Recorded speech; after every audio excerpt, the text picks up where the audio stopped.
anything like that. Hello, everybody. Welcome. Welcome. So excited to see all of you today. Well, imagining you all. Can't actually see you, but we're all here together and celebrating awesome cello things.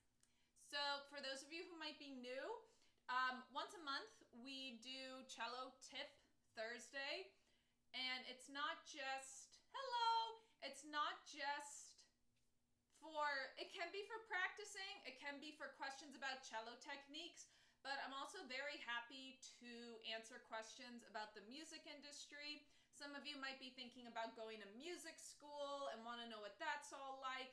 So basically anything I talk about on my page, you are more than welcome to ask a question about. So I'm going to talk about this a little bit at the end as well, but I want to talk about it in the beginning. Shelly and I and our amazing friend Paul, who I have participated in some cello-oriented concerts he's done, Cello Madness Congress, and now Improvicelli. We're going to be doing some concerts in Vegas. Whoa! Not this weekend, but the following weekend. And we're also going to be doing a live stream concert. So even if you don't live in Las Vegas, you can come hang out with Paul and I. We're going to be playing some awesome cello duets. Everything from Vivaldi to Metallica. So it's going to be an amazing variety, showcasing all the awesome rockin' things the cello can do. And it's going to be a really fun time. So after this stream, I am going to be making a link public in my Instagram story. So please, if you are very interested in that, check it out. I'm going to also share it on YouTube. So you can come see a virtual show. Don't need to download any software. You just need a link. And then if you're in Vegas, come see us play. We are going to be playing in Vegas next Saturday and Sunday, which is the 7th and 8th. And then the live stream is going to be on September 6th, which is a Friday. So we're very excited about it. And at the end of this live stream, Paul is going to join me on Instagram, and we're going to talk a little bit more about the concert, some of the program, and a little bit more about this concert initiative he has called Improvicelli. So what I'm going to do, all very exciting stuff. Yes. So what I'm going to do, I had planned to do this before I logged on, but we're going to do it now. We are going to, I'm going to share the link where you all can look at the concert info and tickets. If that's something you want to click on and save right now, that's going to have all the concert information and how to get tickets. So very exciting. Again, if you don't live in Vegas, come to the live stream. Come hang out with us. We're going to do everything we can to ensure you get the best sound quality from us, even though you're watching virtually. So yes, here it is. Cool. So I am going to share this on YouTube in the live stream chat. And I will also share it on Instagram. So exciting. I really hope you all can come, even if it's just the live stream. It's going to be a really fun way to experience music at home, you know? They say Netflix and chill. Why not cello and chill? Why not that? Let's do that. You come hang out with Paul and I next weekend. And yeah, we're going to talk about that with Paul at the end of the stream. So as I'm typing this out, though, we're still here for Cello Tip Thursday.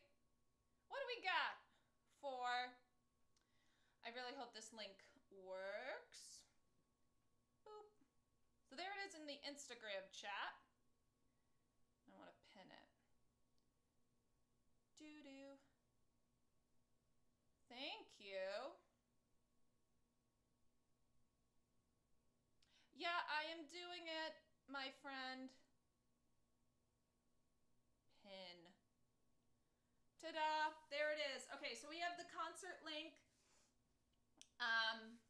on Instagram, and also, yes, and also on YouTube. Great. So again, Paul is going to come at the end of the live stream and talk a little bit on Instagram, but let's do the tips and tricks while we wait.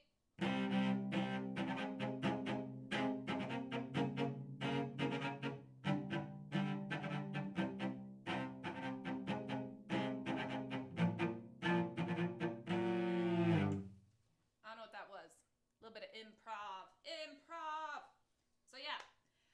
Also, if you have any questions about the concert,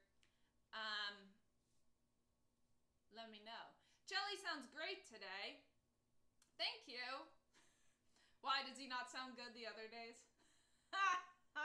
I'm kidding. I know the person who said that, so I can give him a hard time. It might be my mic setup. I'm not sure. I'm experimenting with different miking. Cool. So we have our first question. What's the cello technique you found the most difficult to learn and master, and how did you overcome it? Oh, man. Oh, concert time. Yes. So concert time for the live stream is going to be 7:30 p.m. Pacific time.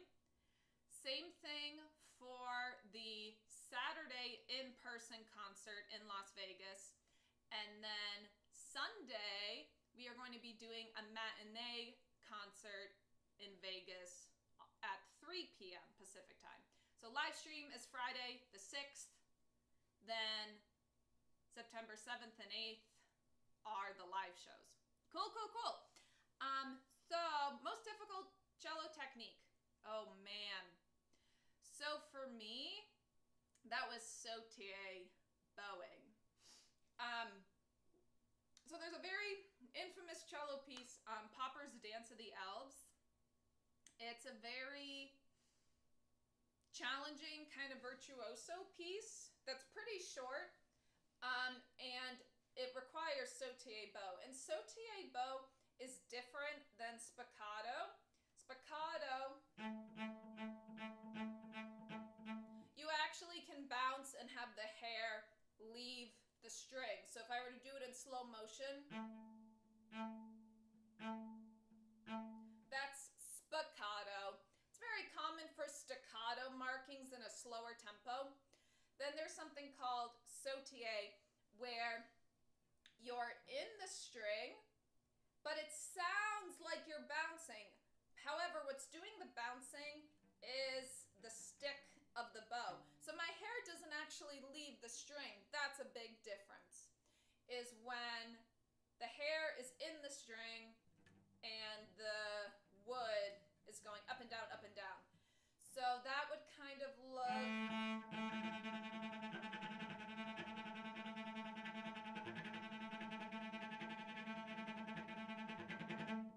And it's tricky to keep it even. Probably, I've worked on sauté, but not super intensely lately. But that is needed for a lot of pieces like Dance of the Elves. That's a big one. And I was playing it in my master's degree at college. It was going to be, I think it was my encore piece for one of my recitals, and I just couldn't do the sauté bow. I couldn't do it. And I had tried the technique in the past, it wasn't working, and I was getting so frustrated, and I'm gonna be very honest. So I cried in my practice room one day. Like, I was just working and trying all these different things to just get that stick to bounce, and I had finally reached my limit, and I felt very insecure. You know, I'm a master's degree student and I couldn't do this bow technique, and I just let it all out. And I just had the ugliest cry. It was probably the ugliest crying I had done in a practice room, and I was so upset.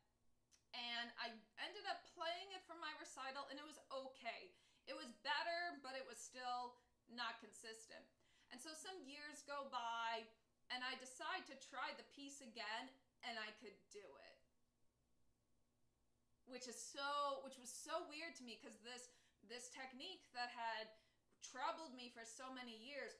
And what happened was, way back in college, before I ugly cried, I was experimenting everything.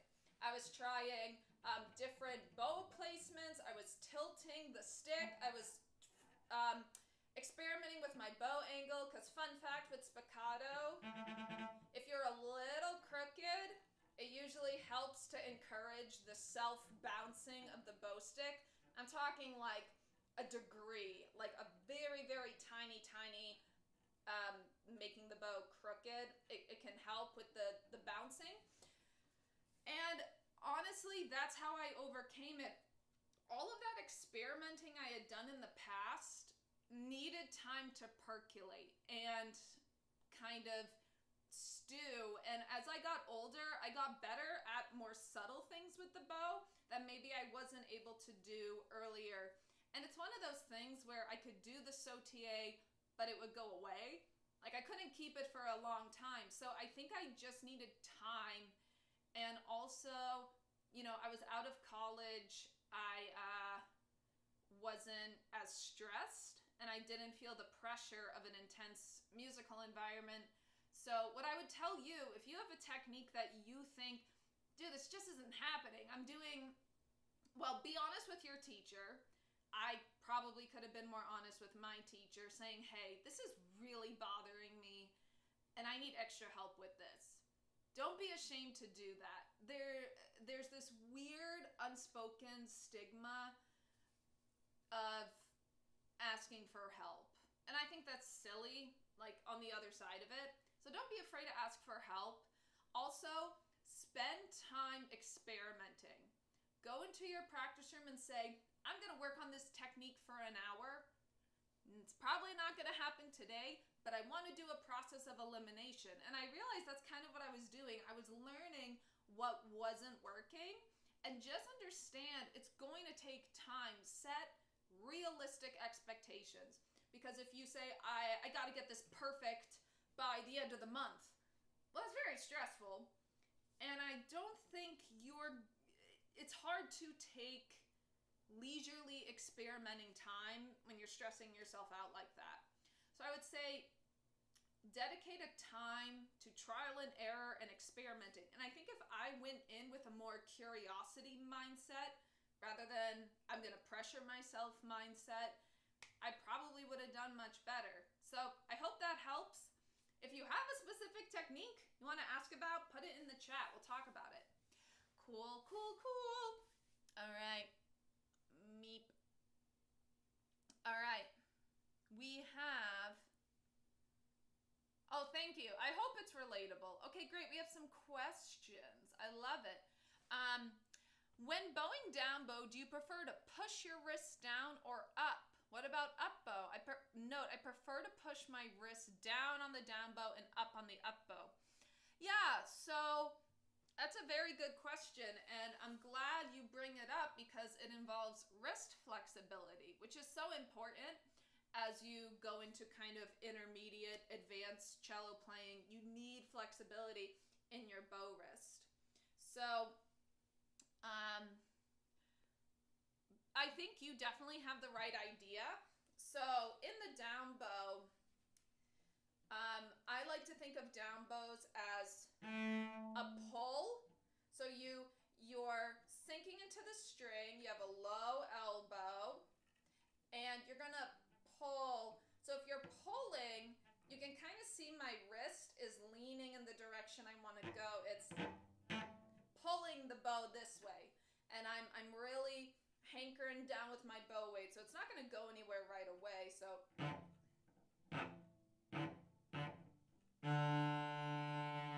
and if I give it more speed, then we get a nice projecting sound. So really sinking in, super heavy all the way down the elbow and to the wrist. And then when you pull, now for the up bow, I'm going to scooch a little bit because Instagram's vertical. Doop-a-doo. even more. Oh my goodness. Give me a second. See, you all get to see the clean side of the music room for live streams. You don't see what's on the floor by my feet, all of my cables and things for charging. So for the up bow, it is a push. And for the push, again, the wrist is going to lead the direction you want to go in. So for down bows, we pull, up bows, we push. So it is very easy to remember in a sense, because down bow, the wrist is going to go down a little bit. Up bow, we're going to carry the wrist up and over. And if you watch my wrist, it's kind of making a circle, right? So that's something also I would encourage you to think about too. Instead of down and up, thinking about the cycle of how you get from that down bow wrist to the up bow wrist and back down. It's very much like a cyclic relationship that happens, and that's going to also lead to clean and smooth bow changes, right? So, down, up. And what you could do as an exercise, I'm looping my bow into the thumb, the tip of the bow, and I'm trying to bend my wrist, figure out how to bend my wrist with the fingers coming along. Notice I'm not lifting up this way, because that's not the wrist. Now we're involving the elbow and the arm, and that's not good. So having the fingers being flexible as you, now my elbow's moving a little bit, that's okay. But you don't want to do this, because now we're moving from back here, not here. We're focusing on the motion happening here. And also for an up bow, alright. So up bow, and you see my wrist comes back to a neutral spot. So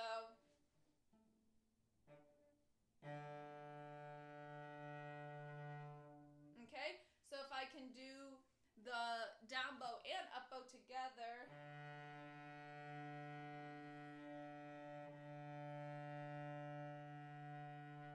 One more time. Pull the bow. Push. There's my wrist. It comes up and then it settles back down. Pull the bow. One more time. Pull the bow. Comes up and we push. Now you notice my elbow, this is also important to think about, my elbow parallels that with the wrist, okay? So now I'm going to narrate it again, and I want you to watch what the elbow does. You're going to also see it dip down and come back up, and that's important to get some leverage at the tip. Sometimes we need a little bit of help from the elbow. So I'm going to pull, elbow, one more time. So I'm down low. The elbow's coming out. I lift with the wrist. And then I sink back down. It's kind of hard to talk and play at the same time, so we're going to do it one more time. Up for the push. And then it settles back down. Okay? Awesome. Now I saw you possibly had a follow-up. Okay. Hi! Lots of people joining on the Instagram. I love it. I've also noticed that in shorter bow strokes like spiccato, some cellists like to push their wrist up on down bow and down on up bow. I wonder if I do that. It's one of these things that once you learn how to do a technique and it becomes more automatic, it's great. So if it ain't broke, don't fix it. You don't think about it too much. Let me see what I do. Why is this? I don't even know if I do it that way. Let's see.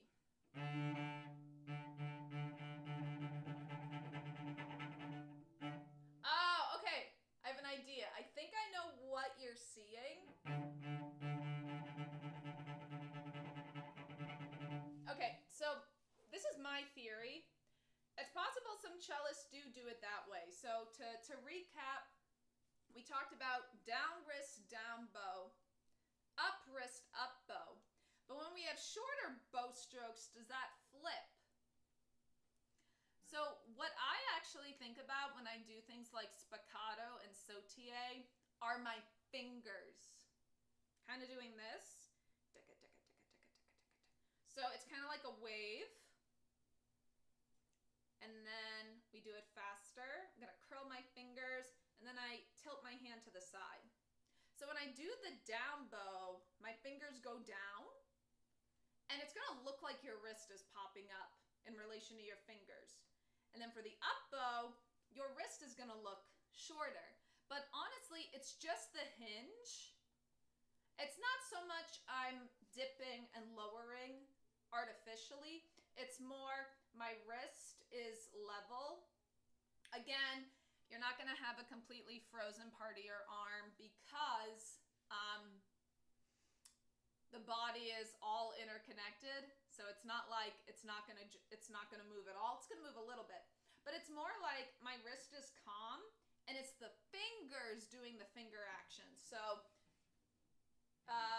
let's do it here. Down bow, up bow. So you see, it looks like my wrist is popping up, but that's because the fingers are going down. It's not so much, for me personally, my wrist isn't doing a lot of the work. It's kind of like an optical illusion. Because the fingers go down, it looks like the wrist is going up.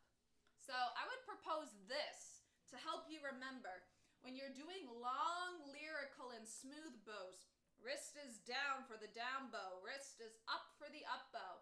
When it's short, like spiccato, sautier, fingers are down on the down bow, fingers are up on the up bow. So that's my theory. Again, I was just talking about this with a student the other day. When you're watching cellists on YouTube, there's a lot of subtle stuff that doesn't translate. And again, because of this, it's gonna look like my wrist is bopping up and down, up and down. I should just do it with the cello while it's here, right? Oh my goodness.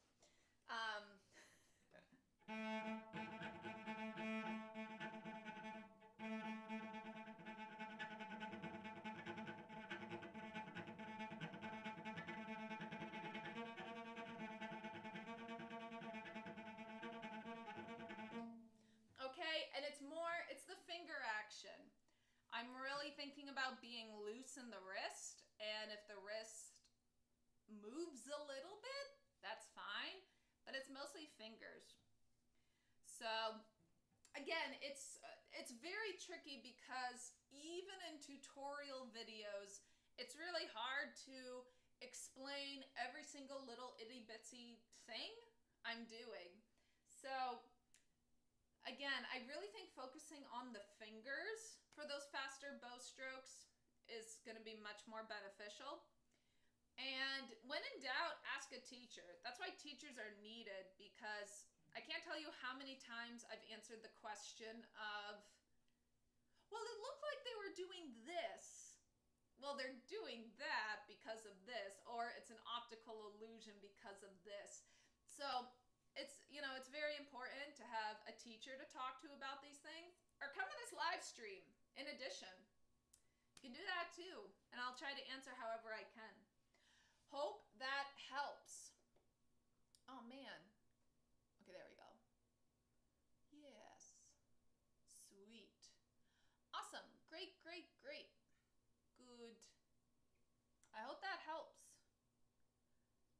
Wow, all these people popping on. Hi, the Canary Islands. Wow, hello. I love it when people, when you tell me where you're from. It's so cool. Oh, and there's my girl, Jennifer. Hi, Jennifer. Jennifer's a fabulous violist I get to play with in Vegas. I hope to see you soon, Jan, when we're not melting by going outside because it's really hot here. Cool beans. Next one. Why do you dislike using your fore and upper arm when bowing?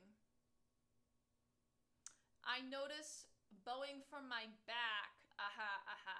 Okay. We'll get to that. Don't worry. Why do you dislike using your fore and upper arm when bowing?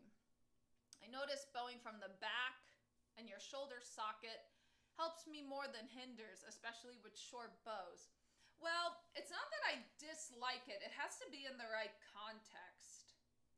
And this is something I'm very guilty of. So I think because when I was starting, I used a lot more of my arm than I had to, and it caused my playing to not be efficient. So here's the thing, if I have to open a concerto and project over a 100-piece orchestra, I'm gonna really crank a little more than I used to. If I'm in a recording session and I have a microphone right here, I'm not gonna play that way. So it depends on how much power and projection you need in your playing. And there's also other things you can do, like your bow placement, you know, play a little closer to the bridge to get more projection. You don't always need, and I worry that you're gonna get some knots in your socket. It depends on what you're playing. Bowing from the back is very important.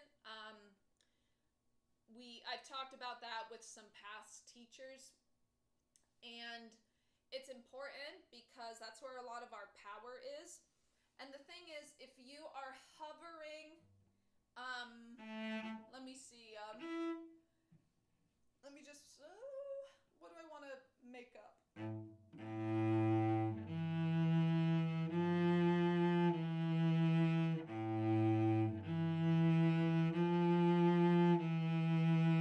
So that's me really opening up here. And one thing that's hard though is when you float, you're actually lifting your weight out of the cello rather than sinking your weight into the cello. And when you're low, you actually get an accordion effect in your lower back, which is really cool. And there's a way you can feel it. Bowing from the back is going to give you extra power, and you really need to be low and heavy in this part of your arm. I save the upper arm for big up bows when I really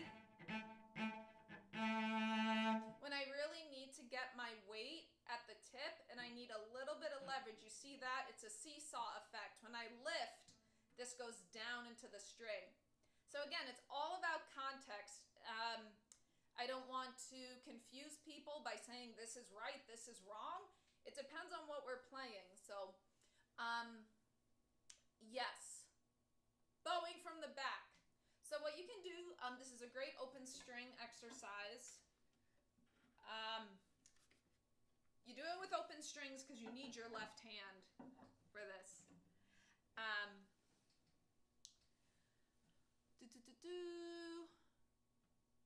Yeah. Okay, I'm just checking on the chat, making sure I'm not missing anything. So take your left hand. You are going, hello, your hand's gonna go back here behind your hip, and you're gonna kind of hold your side.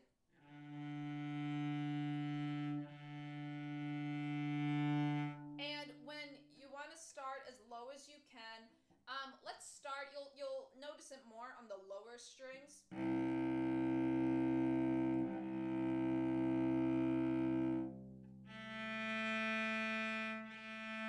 Actually, it might be the higher strings because of the angle that's happening, but you should feel it on all of them.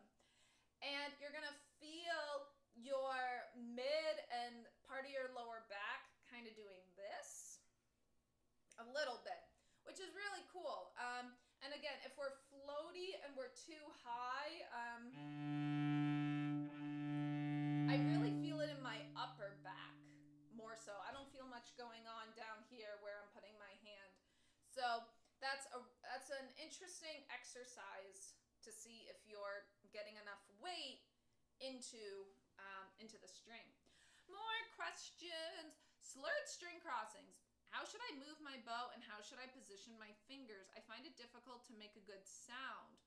Yeah, sure. Slurred string crossings. So I guess my other question for you then on YouTube is, do you find, like, are you having to play 2 notes with 1 finger? Or is it something like 1, 2, 3, or open strings, or is it like 1, 1, 2? So that's kind of one thing. What you can do is build it by just doing the open strings. So if I were doing the Bach G major prelude,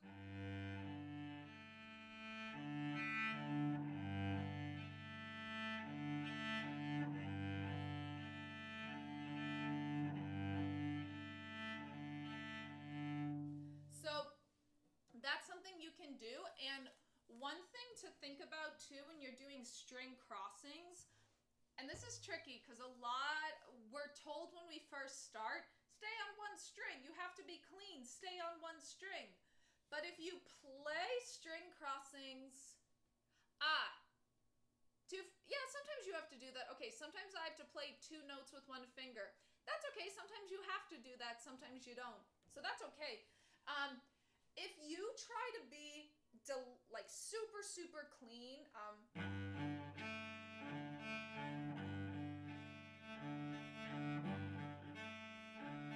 it sounds kind of clunky. So think about,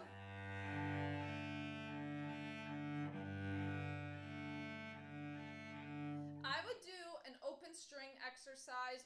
So you do it without the left hand, and you almost are going to play, think of it as being smeared. Because again, if you're too extreme, it's going to sound clunky. So what I'm playing, for those of you who might not know, so let's use the notes for now. But eventually a good exercise is open strings. Just for the sake of time, I'm going to jump ahead. If I'm too clean,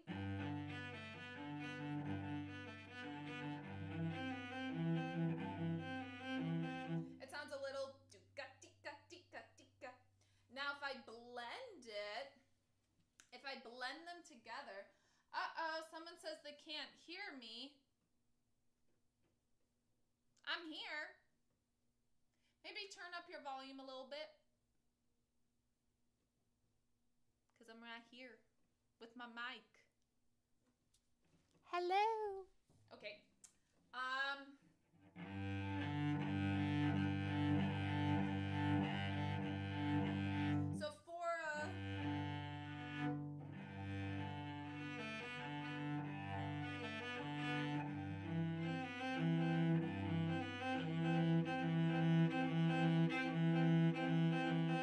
So for that, I'm really actually trying to smear the strings as I roll.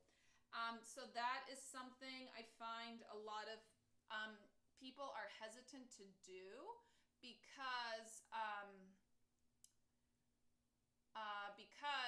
they've been told you have to be clean when you play, and so people don't want to do that. So I would really try to blend your strings. And another way, so if I have 2,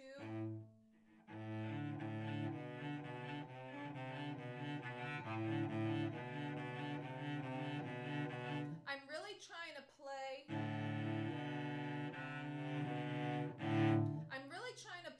in the in-between zone, right in between both strings, and I just deviate a little bit with the wrist.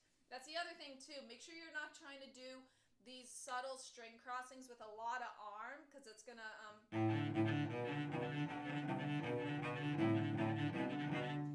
sound like a lot of work, really.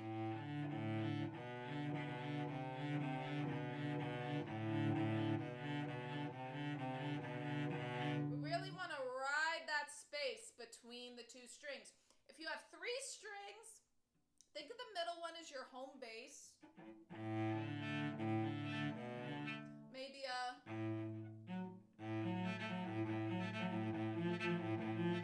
so I'm thinking about staying on the D string as my middle string. I slightly go down, slightly go up. I'm not making a big arc or rainbow. I'm really keeping it close to the D string.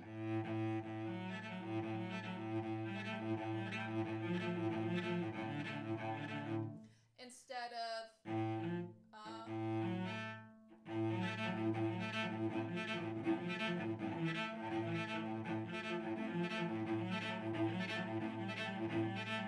it sounds, you can hear it's not as clean.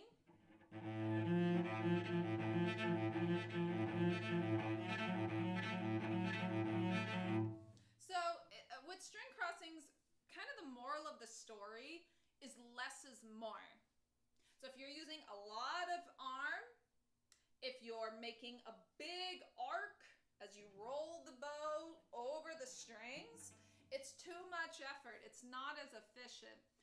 So what you could do is record yourself or sit in front of a mirror and really see, is there anything more subtle I could be doing? Does my elbow look like it's waving?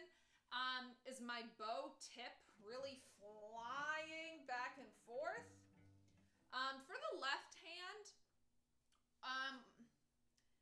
one tip for slurred string crossings, a lot of people try to get above the string and push when they have to do multiple strings at once. So let's say they try to push like this, pull down. So imagine your elbows really heavy and kind of lean down and back. Don't do this. Don't completely collapse the elbow down, but down and back.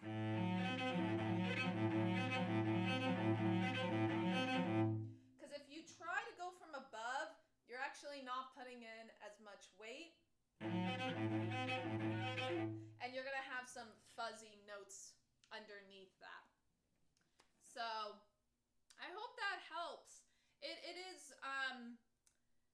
is tricky doing multiple strings, multiple fingers. Another cool exercise, can't take credit, it was from a teacher, is to pluck. This exercise was for chords, but you can also do it for rolled string crossings, is to pluck them. So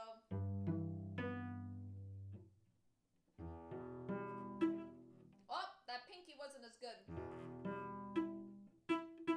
That pinky always gets me. There we go. Ah, I wasn't ready.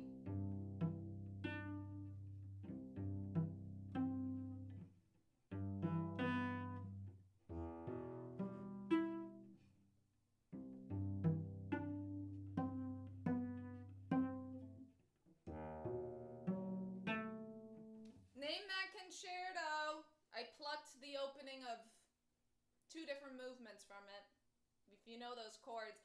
So the thing is, if you pluck it and it sounds fuzzy, that means we're not getting good contact. And again, don't squeeze to get it. Pull down and back to get it. Because a lot of people squeeze this way. It's more like pulling down. Your thumb should not squeeze at all. Elgar, ding, ding, ding. Yeah, it was Elgar Cello Concerto.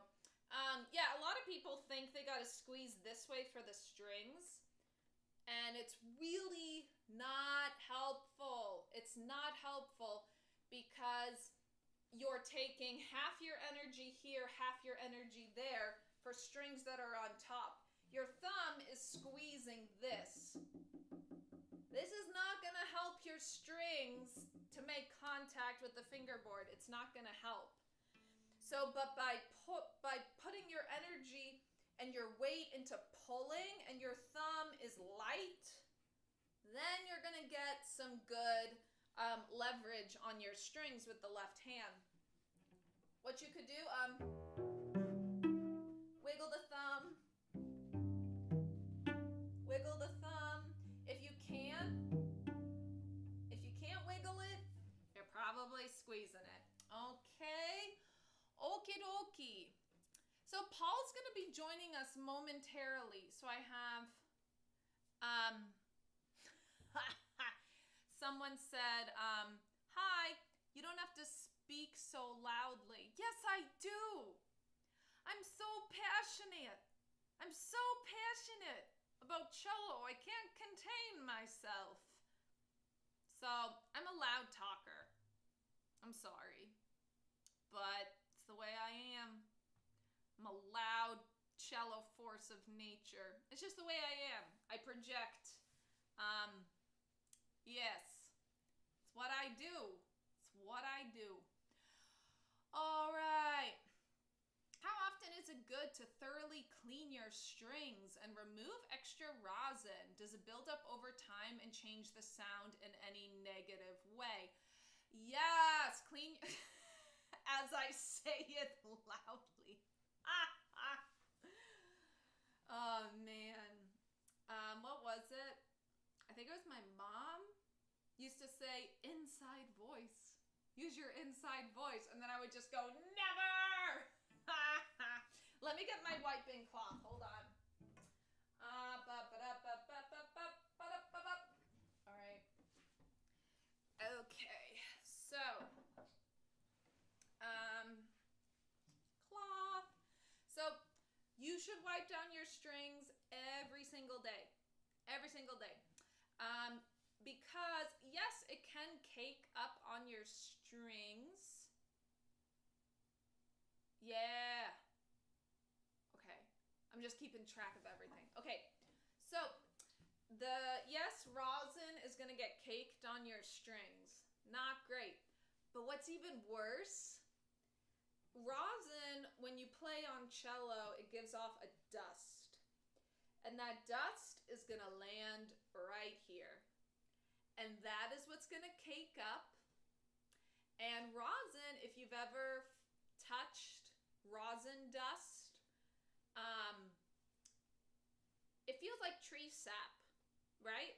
So that sticky dust is going to accumulate down here and it's going to get dirty. That dust is going to cling onto dirt. And as you say, not very demure, not very mindful. You don't want a dirty cello.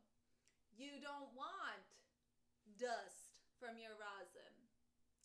So, avoid the tree sap. Take your cloth. I always do a little bit on the bottom, and then I take my fingers like a little puppet, and I go up and down the strings. You're going to hear some squeaking. I'm sorry. I'm going to try to talk over it.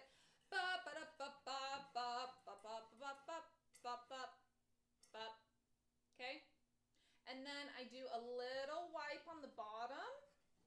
And then here's another thing. Again, sticky sap. We don't want that on the bridge. Not very demure. And we're going to rub a little bit on the sides of the bridge. I'm also being very gentle. Right? You don't need to... Do you clean it clockwise or counterclockwise?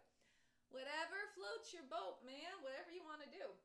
And then when you're all done cleaning the strings, I go one more time around the body because you might get some more dust falling as you clean everything. And then one final place, the side. If your bow accidentally touches this, that's another place people sometimes forget for rosin. So yes, that is how I clean my strings. It's very important. And again, you want to do this every day because it can accumulate. If you forget it once, it's not going to be a deal breaker. It's more day upon day upon day. So I always keep one of these in my case or my gig bag. So that's always good. Keep one in the gig bag. Keep one in your case. So after the gig, I always wipe it down. One more tip, because my buddy Paul's here. Yay! I see Paul. But what I want to tell you really quickly is also do the same thing to your bow for the same reason. Don't just do the cello. So again, we get our little finger puppet, and I put kind of like it's eating the bow stick. Nom, nom, nom, nom. Nom, nom. Okay. And then you just kind of wipe the stick, and then I take my single finger and I wipe the inside of the hair like that. And then you're done. Okay? All right. So, for my friends here, I am going to have Paul join me on my Instagram live stream.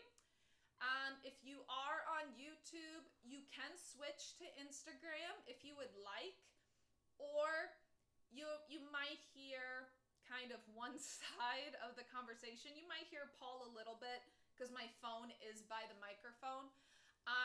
But yes, we are going to be talking about our concerts that are coming up next weekend. And again, the links are pinned in the chat for the concert. Tickets, times, locations, what you need to do to watch us rock it out as a duo. So, check out the link that is pinned. And without further ado, let's get Paul on here. Yes. Go live with Taekwondo Cello. Absolutely. Let's go.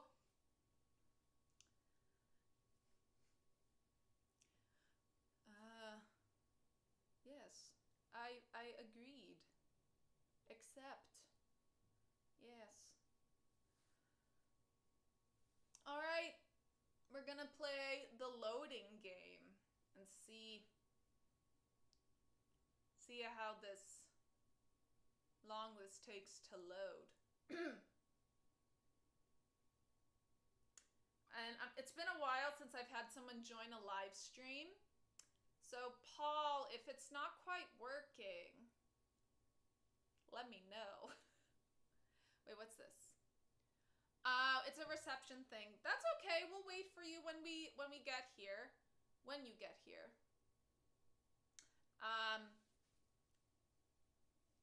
But yes, Paul is going to talk a little bit about this concert series. It was originally Paul's idea, and I've performed with Paul before. Oh no, it says unable to join. I can just talk again. We'll try. We'll try. But if you guys don't know Paul, he does a lot of teaching, a lot of improvisation with loop pedals and electric cello. So he's really doing some awesome creative things. So you can check him out on Instagram. His username is Taekwondo Cello, because he also does Taekwondo, which is so cool. I actually know a couple cellists who do that, which is kind of fun. So it's like Taekwondo, but it's Taekwondo Cello instead. So you can go check him out. Yeah, Paul, do I have to keep... Yeah, we're gonna keep spamming the accept button until it works. And hopefully it works. If it doesn't work, Paul and I... Paul! Yay! Okay. Paul's here! Hello, everyone. Hi, Paul. Hi, how are you? How's everyone? I'm good. How are you? Good, good. I'm just, just sitting in my car because I'm going to be teaching like 6 different students soon, so it's very exciting. So cool. And they're not beginners, would you believe it or not? Yeah. So, Paul, why don't you tell us a little bit about Improvicelli, because this is an offshoot of that. So, tell us a little bit about what inspired that and what you and I are going to be doing. Sure. Okay, so, where do I begin? I guess it all started when I was living in Northern California. So a good friend of mine, his name is Joey Chang. Some of you may or may not have heard of him. He goes by the name Cello Joe on Spotify. He is a well-known beatboxing cellist. He started So cool. something back in 2011 called the Cello Madness Congress. So the Cello Madness Congress is basically where people like myself and Carolyn and other awesome cellists gather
experience.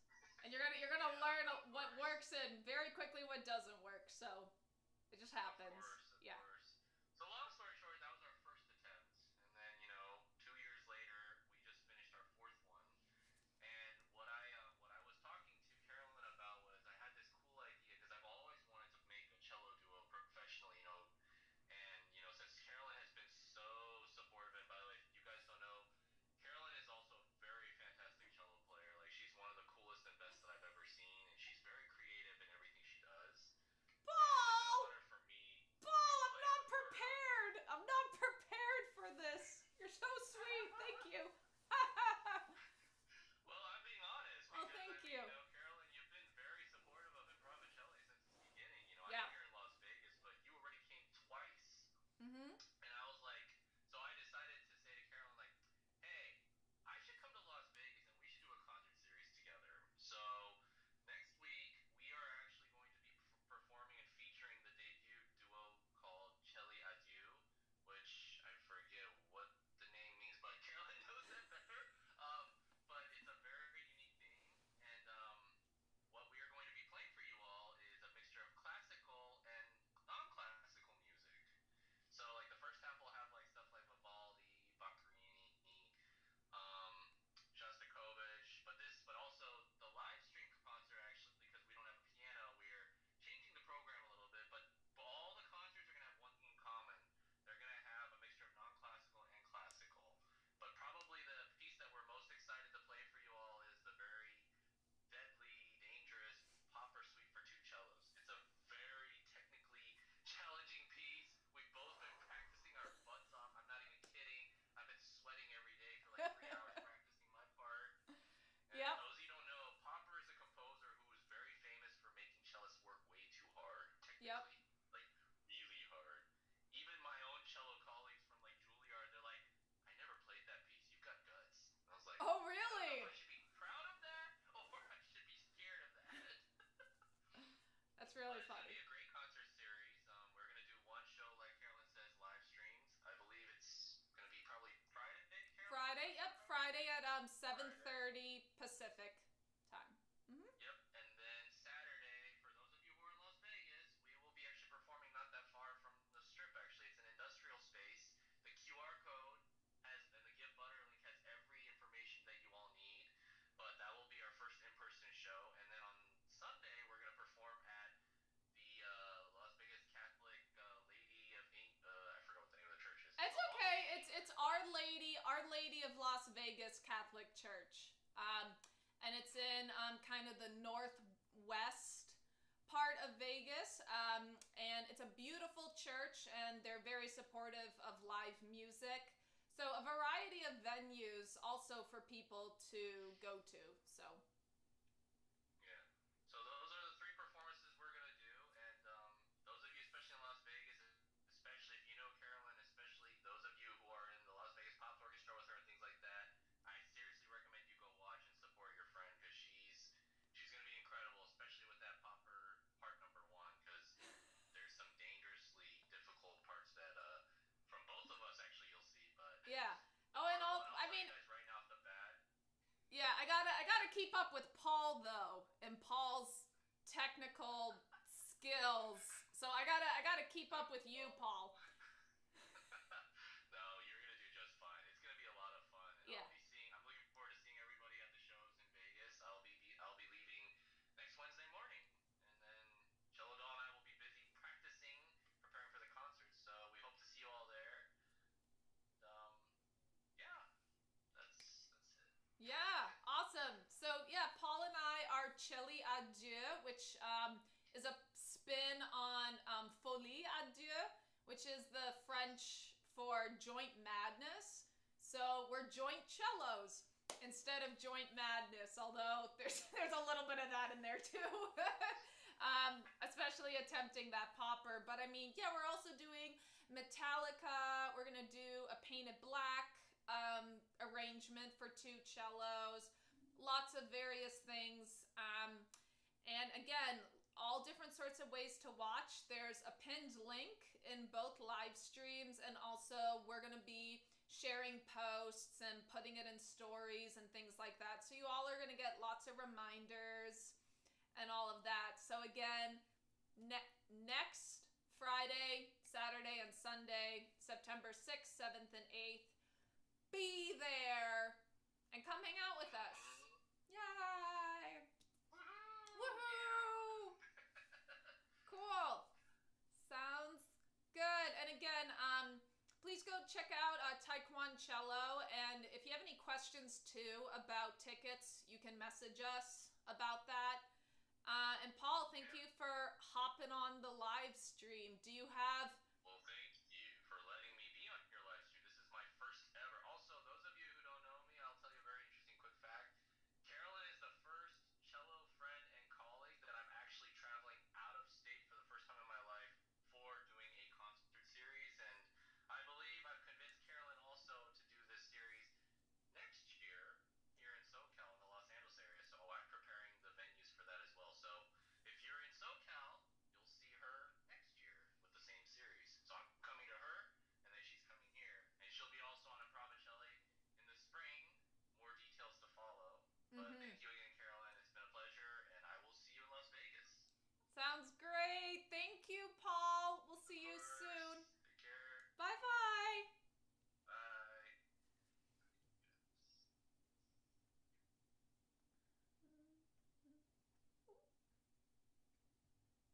Okay.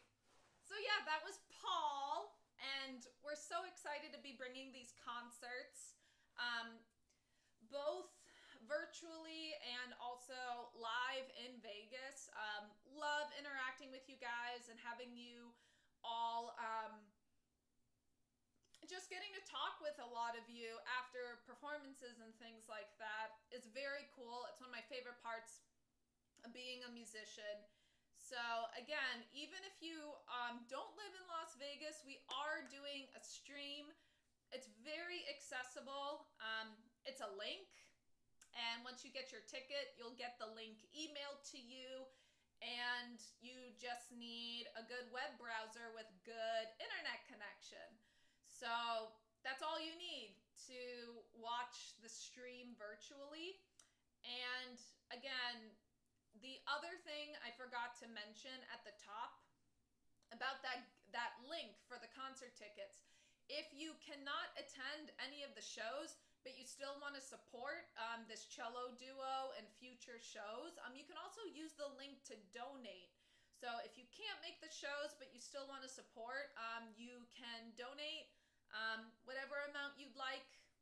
Every little bit goes a long way. So you can also check out the link if you would like to donate. It's going to go back to supporting us, paying for concert venues, paying for travel, things like that. So y'all are awesome. Thank you so much for joining for our monthly live stream. Chelly and I will be back in September. And of course, you know, as always, happy practicing, my dolls. Bye. Hope to see you next weekend.